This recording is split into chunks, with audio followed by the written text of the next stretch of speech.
talking about the time complexity of algorithms. We were trying to establish a machine independent model for time complexity, and we saw the implications of having an upper bound, like how one function can asymptotically I mean basically upper bound an algorithm, sorry, an expression of time for a given algorithm. For example, if suppose n here is the input size. For example, you are working with an array of size n, so you need to work with a data of size n, and suppose this is the a number of operations which you I mean need to do in your algorithm. So that expression is 3n square plus 5n plus 7, and you are trying to uh, see whether gn, that is n square, can be an asymptotic upper bound of fn. So to be an asymptotic upper bound of fn, um, I mean for gn to be an asymptotic upper bound of fn, I mean these conditions, I mean, should be satisfied, like 0 less than equal to fn less than equal to c of gn for some n greater than equal to m0, sorry, n0. So we saw um, an illustration where I took n from 1 to 29, and here, I mean, this is the expression of fn, right? 3n square plus 5n plus 7, and this is c into gn, that is I've taken c as 4, right?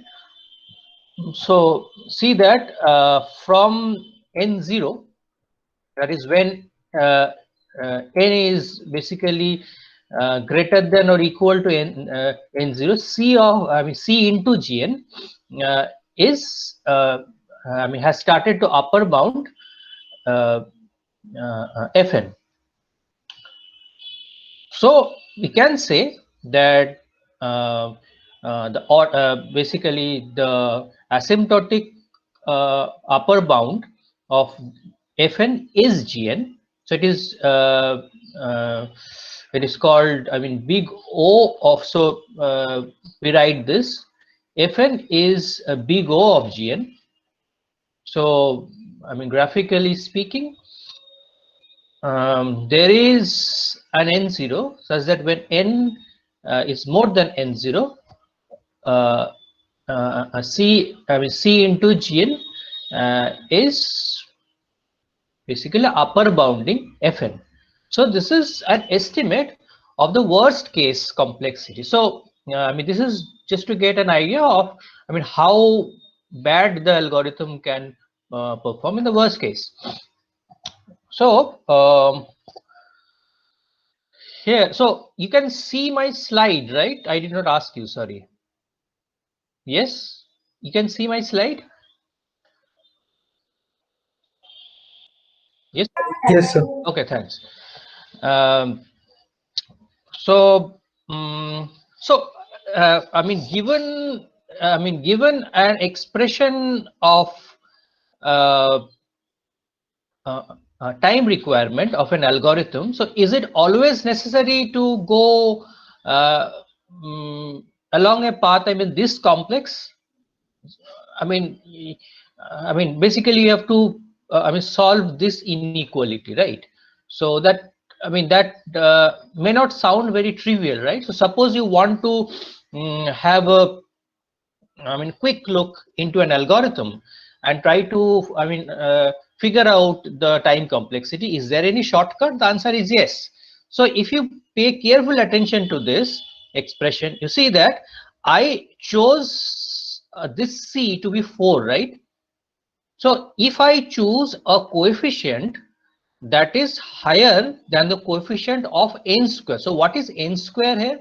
N square, sorry, n square is the uh, is a term of the polynomial in n which has the highest power.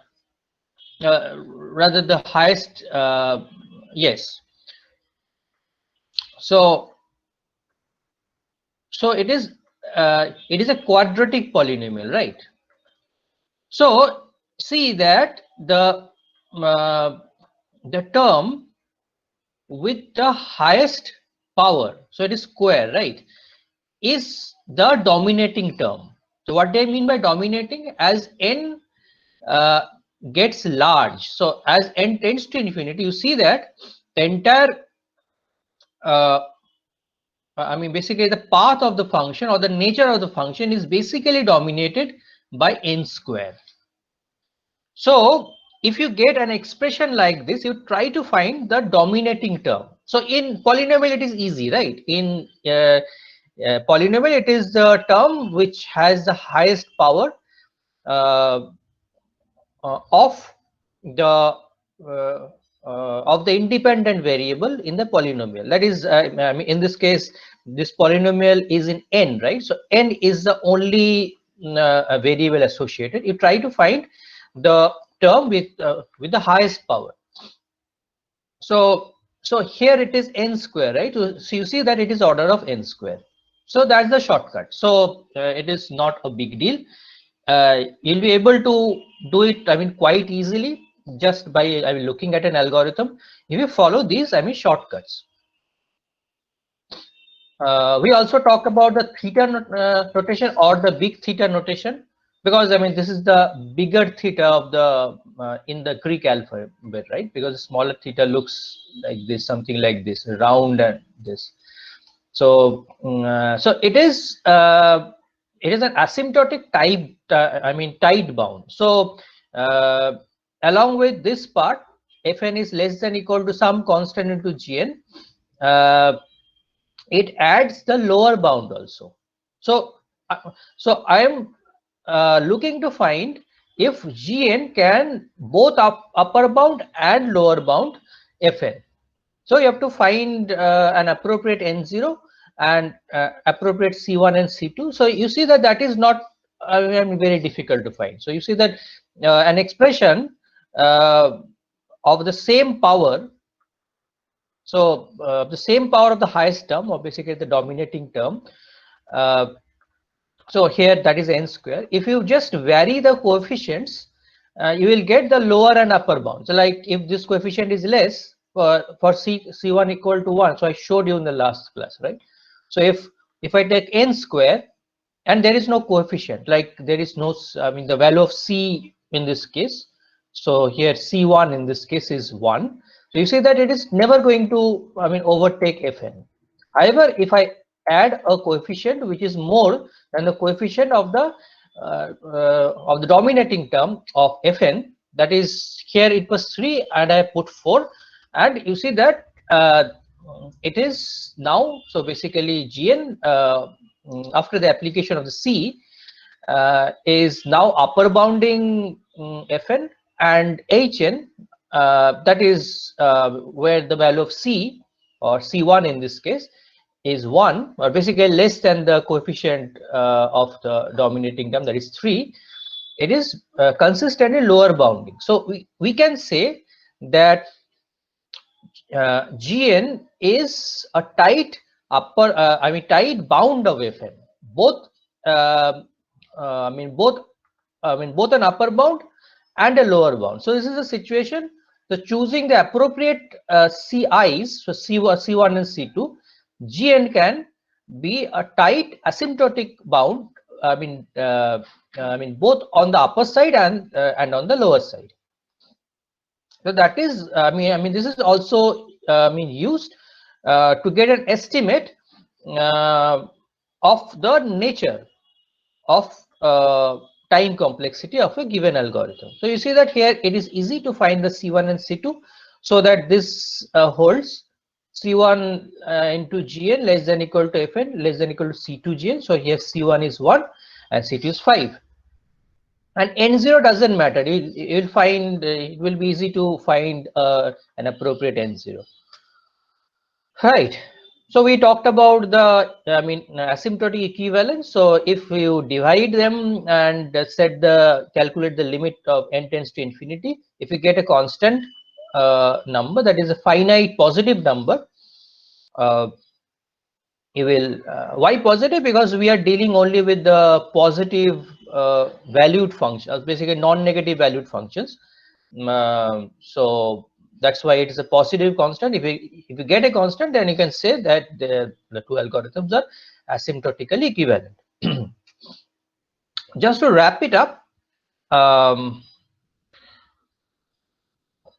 we have another notion, like we talked about the upper bound, we talked about the upper and lower bound, we can also talk about the lower bound only, right? So it is like this. So it is called omega, basically the big omega notation.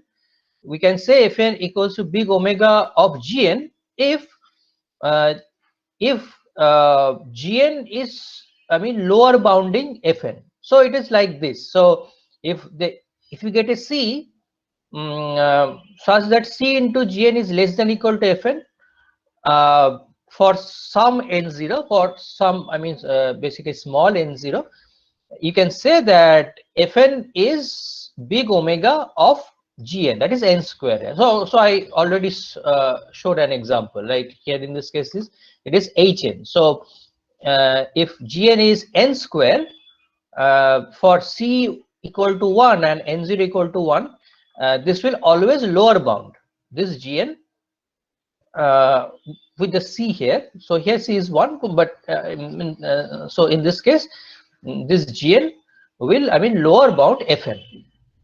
So that, wraps up the whole thing, but mostly big O notation is used popularly. Big theta is also used, but big O is used because people are more concerned about the worst case time complexity. So in this class also, we will restrict ourselves to big O notation. So we will restrict ourselves to the tight upper bound, asymptotic tight upper bound of the function. Now we have assumed that the expression for the number of steps or number of operations in a particular algorithm is this, where n is the input size. We have assumed this, but how can we compute it given an algorithm? Let's see how we can do this. So this is this is a linear search. As you can see, linear search is something which we have done before, right? So I'm not showing you the entire code, I'm just showing you the function which actually does linear search. So it has it has three arguments. First is the pointer to an array A, basically this is the starting address. N is the size of the array and K is the key. That is what we are looking to find. So key is the element which we are looking to find in A.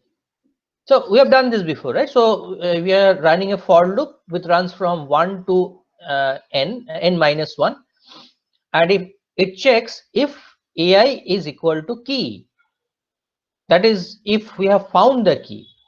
If this is true, there is a break. It comes out the comes out of the for loop, and we check again if A is equal to key. So it has come, it can come out of this for loop on due to two reasons. One is the for loop has exited, basically finished, which means that this condition is false, right? Otherwise, if it is true, then it will break out. So these are the two occasions, two situations where the loop, the control will come out of the loop. So it is checking whether it has come out of the loop because there is, this key has been found or not. So whenever we check this, and if it is true, we are coming out, right? So if this is the reason why we came out of the loop, then then we need to check this condition again, which would ensure us that we have come out because the search is successful. If that is true, if the search is successful, if the key is found here, we return 1, otherwise we return 0. So this is a simple linear search. Now let us calculate the number of operations or number of steps we need to do in this particular algorithm. So what are the different steps we are doing? What are the different operations we are doing? We're basically doing assignments, comparison, increment, mostly these, right? So let's see one by one. So int star a, what does it mean? You are passing the starting address of an array, right? So this is, this is basically an assignment. So assume that, we have mentioned that before that we, in order to build a machine independent model, we will make some assumptions, right?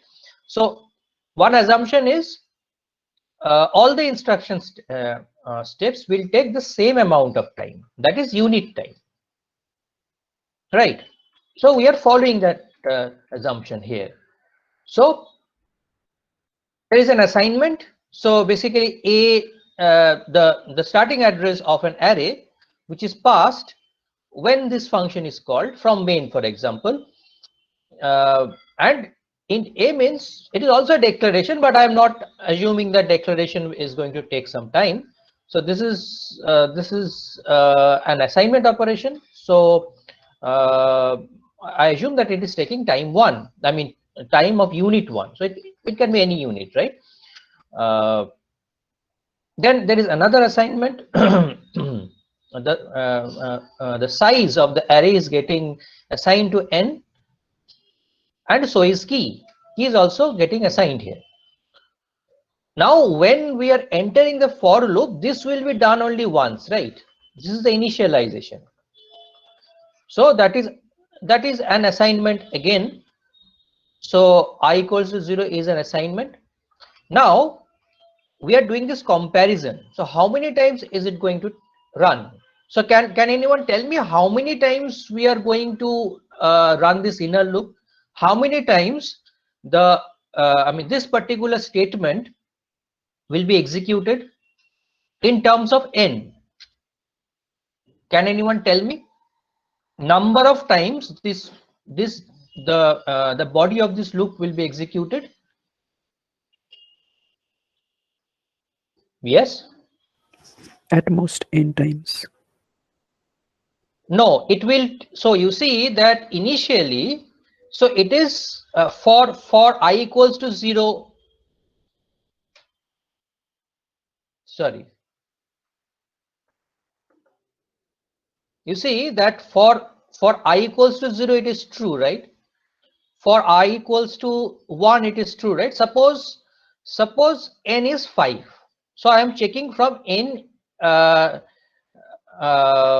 I'm checking this from I equal to 0 to I equal to 4, right? So for I equal to 0, it is true, right? I is less than 5, 0 is less than 5. Then I increment. Then I is 1, I is less than 5 again. I is 2, I is less than 5 again, right? I is 3, then I is 4, which is again less than 5. Then it is incremented again, right? So we have already done 4 times, 0, 1, 2, 3, 4. So we have already done 5 times, because n is 5 and I from 0 goes up to 4, and 4 is less than 5, right? After that, when this was true, when I was 4, I 4 was less than 5. So this portion will be executed. So this portion will be executed, and this increment will also take place. After that increment, I would have become what? 5, right? Then also this check will take place. Then in that case, this check will be false. Then the control will come out. Do you get me? So it has to be falsified once, right? And in order to be falsified, you have to do a check. Otherwise, how would you know that it has been falsified? So from I equals to 0 to I equals to n minus 1, it is running. No problem in that. So there are, I mean, basically n checks. But basically, I am talking about in general. So it is possible that before this condition is falsified, this becomes true. But suppose if this key is not present here, then this condition will never be true, right? So in that case, there will be a normal termination of this loop, and it will terminate when this condition is false. When will that take place? When I is equal to n. So from 0 to n minus 1, n checks plus 1. So there will be n plus 1 comparisons. This comparison will be done n plus 1 times. And there is an increment and assignment. So there is an increment and then assignment. So I consider that to be two operations. So that will take place two. So since there are two operations, each operation will be taken place, basically will take place n times. Why? Because after this condition is falsified, this won't take place. I won't be incremented again, and these conditions won't be executed again. So all other things will take place n times. What about this one? This will take place only as long as this is true, right? But there is another check here. So this check will be done at most n times plus 1, that is n plus 1. There is a break statement here. Suppose that takes 1 unit of time, and there are two returns. Let's assume that they also take one unit of time each. So if you sum up all the time, you will get something like this, 4n plus 9, right? So now let's come back to this point where we calculated big O. So here it was 3n square plus 5n plus 7. What do we have now? 4n plus 9. So what will be, so how, so our Fn is 4n plus 9, right? So can you tell me what will be the worst case time complexity? What will be the big O of this expression? Yes. Consider this term only. Consider the term n and tell me, can you find a C?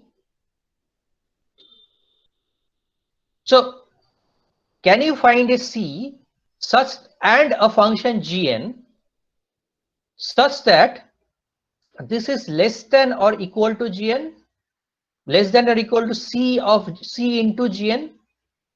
And if yes, what will be that gn? Yes, this is a question for you.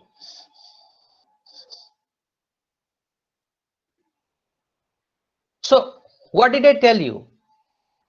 Just pay attention to the variable which is the most dominating one. There is only one variable, right? So the gn can only be n.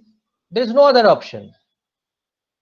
So if you choose gn equals to n and you choose C to be 5, for example, you can, if you are not sure, you can also choose I mean C to be 100, doesn't matter. But you will also always find a C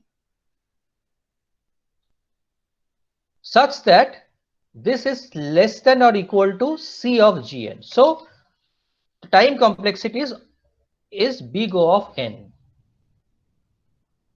That's why it is called a linear search, because the time taken by it is linear, is a linear function of the input size. What is the input size here? It is n, right? What is n? n is the length of the array. N is the number of elements in the array. So n is the size of the data with which you are working. So it has a linear complexity, linear time complexity, right?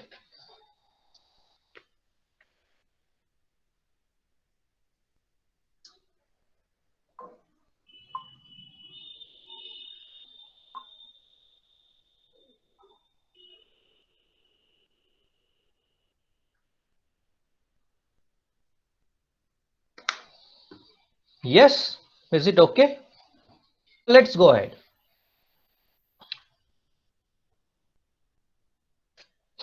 Now let's look at another algorithm that's called binary search. So what does it do? So here it is linear search, and here what did you do? You have an array and you are traversing the array in a linear fashion, one after another, checking all the elements one after another and checking it with the key. That is the element which you are looking for, which you are searching in the array. So the array can be in any order, right? The elements can be in any order. Ideally, it is a permutation on n. So number of different ways in which you can arrange elements of n elements is factorial n, right? But suppose if I tell you that the elements are sorted in increasing order, then what advantage do we have? Advantage is, we know that if we are looking for a particular element, for example, the element is 9 in the array, we know that if we look for it at the middle, for example, we start the search here, and if we see that the element here is smaller than the element 9, we can safely say that the element cannot be on the left hand side because it is sorted. It can only be on the right hand side. So this saves us from exhaustively searching the whole array. This is what binary search does. So what it does exactly? So it deals with three variables or three parameters. One is high, the other one is low, and the third one is mid. So there are three different parameters. Low is set to the first element, that is the lowest element, that is pointing to the lowest element. By pointing, I don't mean it's a pointer, just I'm using the term pointing, basically loosely. So it is sitting at the lowest element, high is sitting at the highest element, the maximum element, right? And mid is low plus high by 2. So it is basically the index of the middle element. What if it is even number? So we are taking the floor. That is, since it is an integer division, suppose it was 6, then it would have been 3. Then, we would have looked at the third element. So it would have been lopsided, but that doesn't matter. So what are we going to do? We look at this element, middle element, and if the element which we are looking for is greater than this middle element, then we will continue our search on the right hand side of this element. But if it is less, then we will look at the left hand side. And how are we going to do the adjustments? So the code is like this.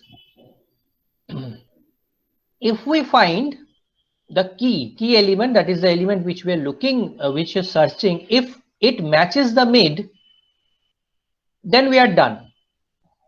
We have found that element at mid and we break out. As simple, exactly what we did in linear search. But in linear search, what we did not do is, we did not exploit the actually we could not exploit the advantage of the sorted nature. So what we are doing here, if this key is less than amid, then what we are doing, we are reducing high to mid -1. So this was high. If you see that, suppose the key was 1, so then it would have been less than 5, right?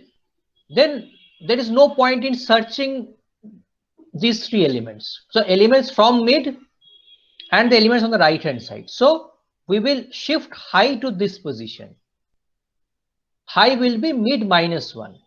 So we will look at this sub array towards the left hand side of mid. And so there are 3 options, law of trichotomy, right? Either it is equal to mid, the key is equal to mid, or it is less, or it is more. If it is more, if it is greater, suppose the key is 9 as the case here, then what would we do? We will increase low, we will set low to mid +1. So then we will look at this portion of the array, because we know that the element cannot be in the left hand side because it is sorted, right? Then we continue this process. We again calculate a mid here and we check whether key matches mid, and this goes on. And how long will it go on? It will go on until we are left with only one element, right? And if even that is not mid, that doesn't match key, then the search has failed, right? Because we have seen all other elements, though not explicitly, but using the sortedness of the array, we have done that. And if the last, so if mid was key before reaching this point, then we would have never reached this point, right? Because the search, I mean, would have terminated, I mean, then and there. The fact that we have reached here, it means that we have not found mid to be equal to key before this. So this is the last element. And if this is equal to key, then we are done. Otherwise, we will have no other element left. So we will terminate the search. So you see that every time we are reducing the search space by half, by 2, roughly. So the array is getting divided into sub arrays by a factor of 2, right? From 5 we reach 3, and from 3 we reach 1, roughly. So it is getting divided roughly by 2. The search space is getting divided from 5 to, from 2 to 1. So how long is this going to take place?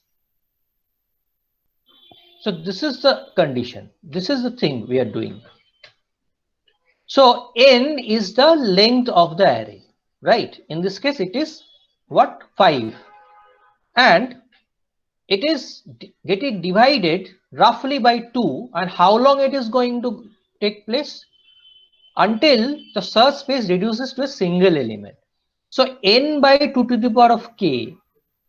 K is the number of times the loop runs, a number of times the search is going on, right? Number of passes. It is also called a pass. So n by 2 is equal to 1. This is a condition. So you are basically dividing n by 2 subsequently until this fraction becomes 1.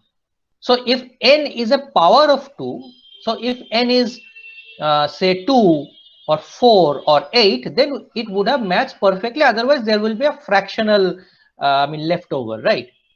So this is the idea. So n by 2 to the power of k So you're dividing n in powers of 2 until we are getting 1. And if we solve this, so we are taking log both sides. K is basically log n to the base 2. So here the number was 5, right? So now 5 to the base 2 is 2.32, but that cannot be the number of steps, right?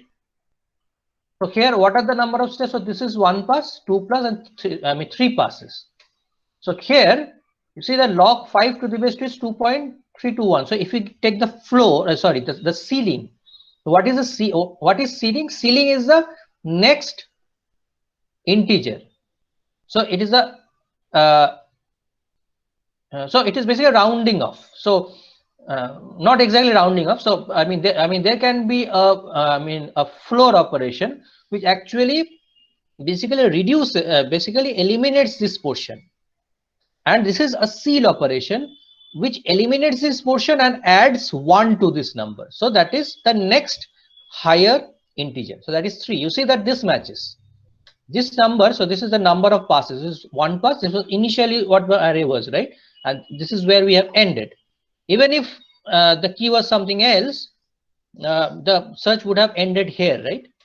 So this is basically log 5 to the base 2 and ceil of that. Right. So that is exactly what we are doing. What are we doing?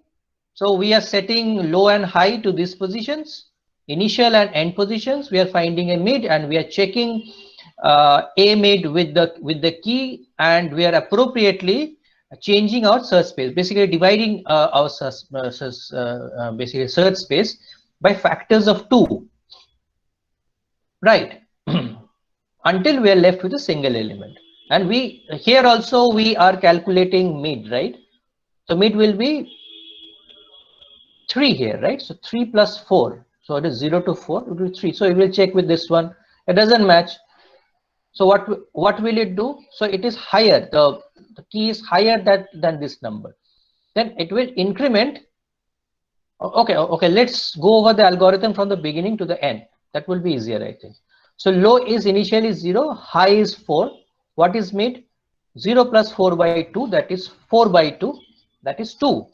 So this is mid. So this is a mid element. We are checking if a mid is equal to key. Is a mid equal to key? No.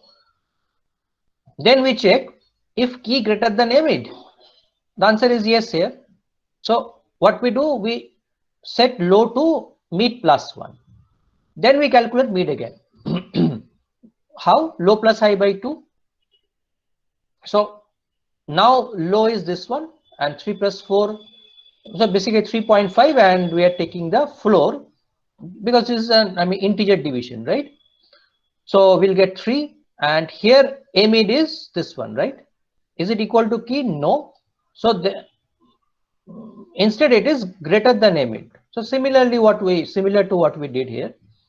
So we have incremented this to 4. So here low, high, and mid, everything is 4. We change. Now we check a mid equals to key. It is yes. So we have hit the bullseye. So it's a success.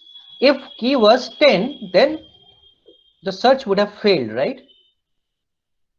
So suppose the answer is 10, then we would have incremented low to this place, this, right? So low would have overtaken high. Or if yeah, so that's the case. So in that case, this condition, so what is the terminating condition? While low is less than or equal to high, so in that case low would have been greater than high. So this loop would have ended, and we would have done the same check. A mid equal to key, if this is true, because we again don't know why this loop terminated, whether the search is failed or the search is successful. If it is successful, then a mid would have been equal to key, right? So because whenever we are getting a mid equal to key, we are breaking. So that's the case. That's the situation here. So let's look at a code, maybe an implementation of this.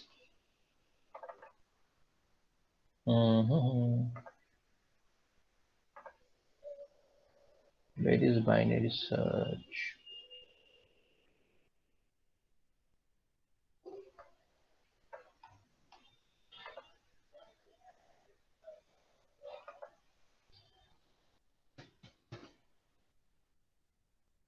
Okay.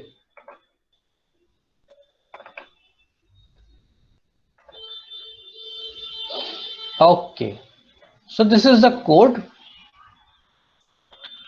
We are doing binary search using a function, the same function which we discussed. So let's first check whether this is working or not. I hope the code is correct.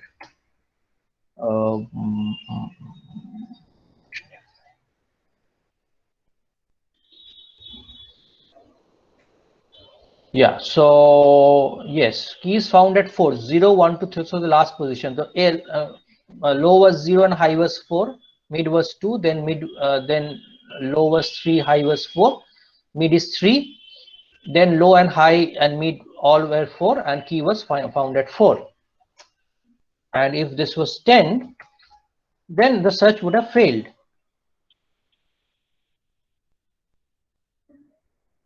Search failed, right? After all this effort, the search has failed. And if it is 0,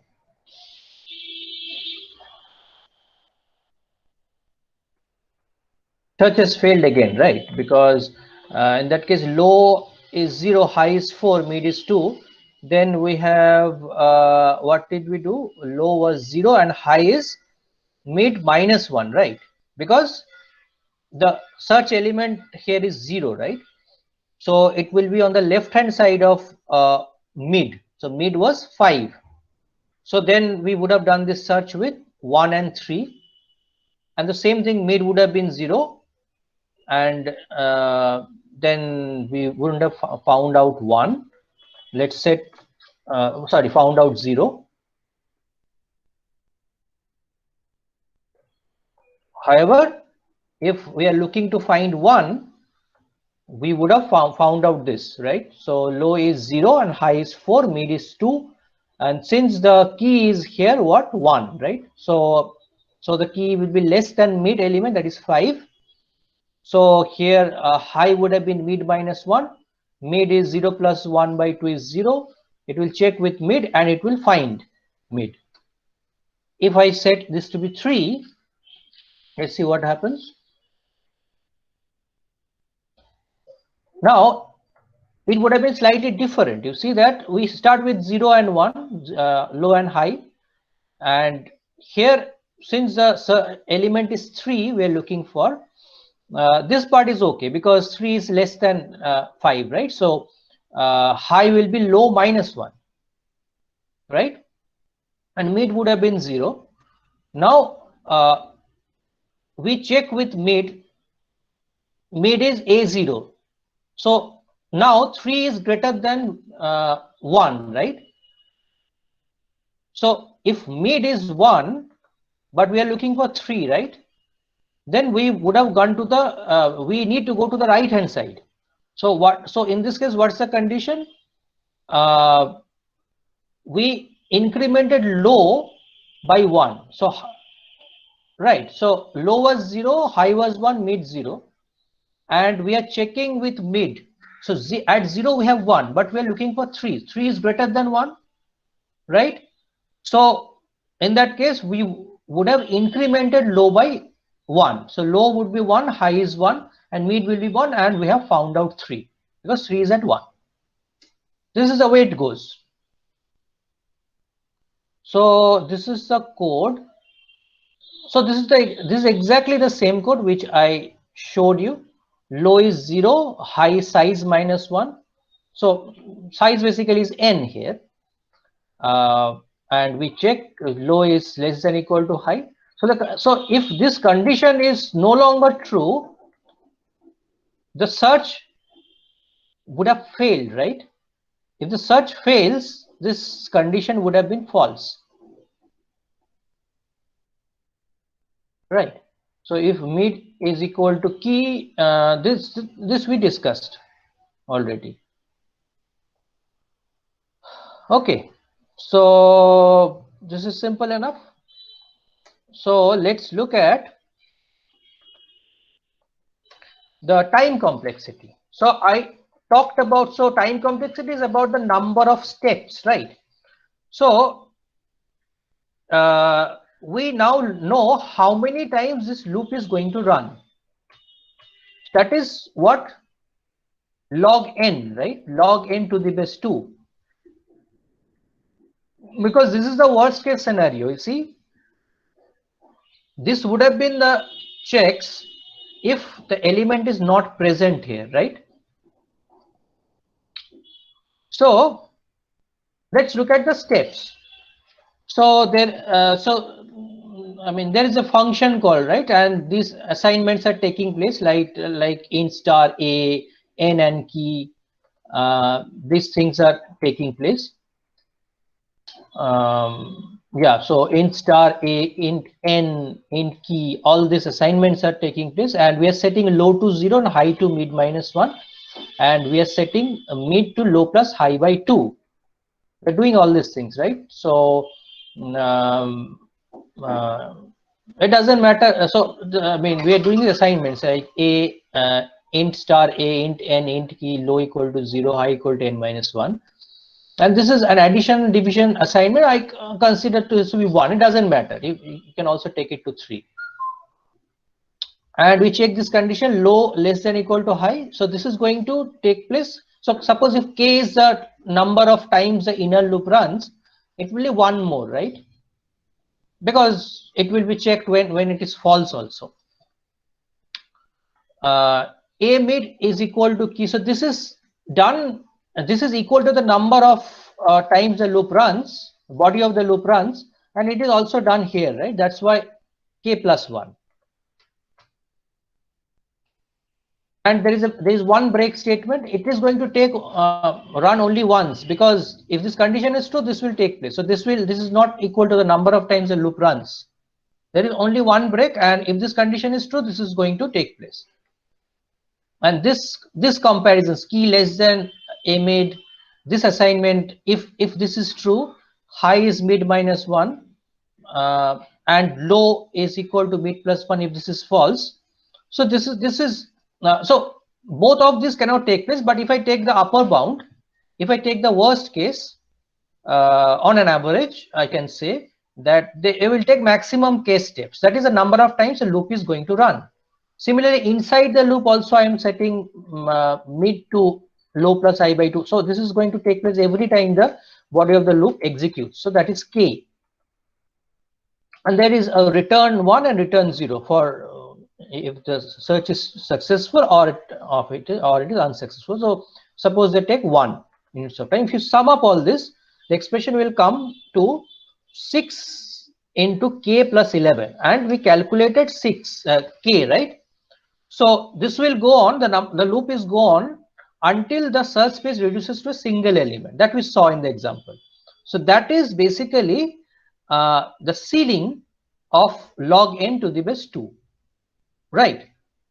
So if we replace this with so k with log n to the base 2, you see that it is equivalent to log n to the base 2 plus 1 also. So or whatever it is. So it is the upper bound, but you see that you can always find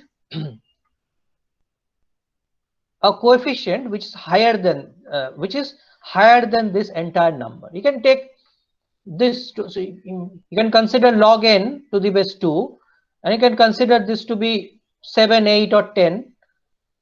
So it will always be less than equal to c of log n to the base 2. Is it not? It is always going to happen.